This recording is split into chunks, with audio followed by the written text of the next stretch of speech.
২০১৪ সালের ১৬ই এপ্রিল দক্ষিণ কোরিয়ার ইতিহাসে ঘটে যায় এক হৃদয়বিদারক দুর্ঘটনা। এমভি সেওয়াল ফেরি ডুবে যাওয়া। এই ঘটনাটি শুধু একটি দুর্ঘটনা নয়, বরং শত শত পরিবারের জন্য এক অমোচনীয় বেদনার স্মৃতি হয়ে রয়েছে। এমভি সেওয়াল ছিল একটি যাত্রীবাহী ফেরি, যা নিয়মিতভাবে দক্ষিণ কোরিয়ার বিভিন্ন দ্বীপের মধ্যে যাতায়াত করত। সেদিন ফেরিটি ইঞ্চিয়ন থেকে জেজু আইল্যান্ডের উদ্দেশ্যে যাত্রা শুরু করে। জাহাজে মোট ৪৭৬ জন যাত্রী ও ক্রু সদস্য ছিল, যার বেশিরভাগই ছিল স্কুল শিক্ষার্থী। এই শিক্ষার্থীরা ছিল ড্যানওয়ান হাই স্কুলের ছাত্রছাত্রী। তারা শিক্ষা সফরে যাচ্ছিল এবং সবাই খুব আনন্দিত ছিল। কেউ ছবি তুলছিল, কেউ গান গাইছিল, কেউ ভবিষ্যৎ পরিকল্পনা নিয়ে কথা বলছিল। সকাল গড়ানোর সঙ্গে সঙ্গে আবহাওয়া কিছুটা খারাপ হতে শুরু করে। সমুদ্রে ঢেউ বাড়ছিল, তবে তা খুব বিপজ্জনক মনে হচ্ছিল না।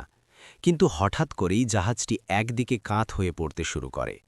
প্রথমে যাত্রীরা ভাবছিল এটি হয়তো সামান্য কোনো সমস্যা, কিন্তু কয়েক মিনিটের মধ্যেই পরিস্থিতি ভয়াবহ হয়ে ওঠে। জাহাজটি আরও বেশি হেলে পড়ে এবং ভেতরে থাকা জিনিসপত্র একদিকে সরে যেতে থাকে। সবচেয়ে মর্মান্তিক বিষয় ছিল, যাত্রীদের অনেককে বলা হয়েছিল জায়গায় থাকুন। বিশেষ করে শিক্ষার্থীরা শিক্ষকদের কথা মেনে নিজেদের কেবিনে বসে থাকে।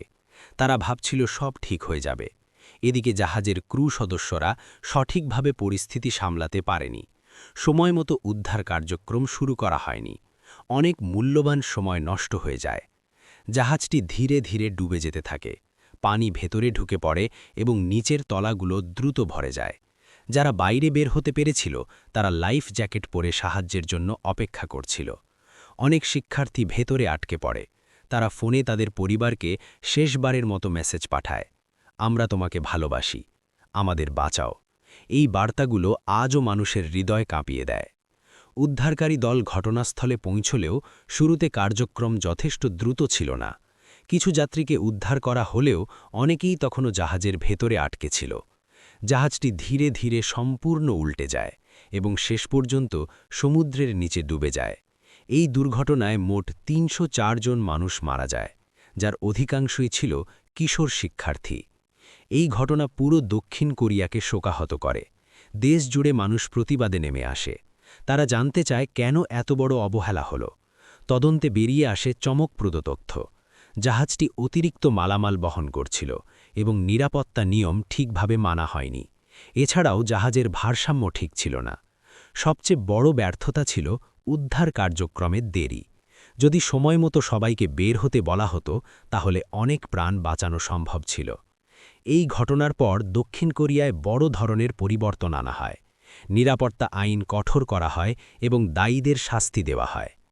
আজও ইঞ্চিয়ন থেকে জেজু আইল্যান্ডের সেই পথ মানুষের মনে এক গভীর দুঃখের স্মৃতি বহন করে। এমভি সেওয়াল দুর্ঘটনা আমাদের শেখায় একটি ছোট ভুল, অবহেলা বা দেরি কত বড় বিপর্যয় ডেকে আনতে পারে। এটি শুধু একটি দুর্ঘটনা নয়, বরং একটি শিক্ষা, যেখানে মানবিক দায়িত্ব, সতর্কতা এবং সঠিক সিদ্ধান্তের গুরুত্ব সবচেয়ে বেশি। এই গল্পটি হাজারো স্বপ্ন হারানোর গল্প, পরিবার ভেঙে যাওয়ার গল্প এবং এমন একটি ঘটনার গল্প যা কখনো ভুলে যাওয়া সম্ভব নয়।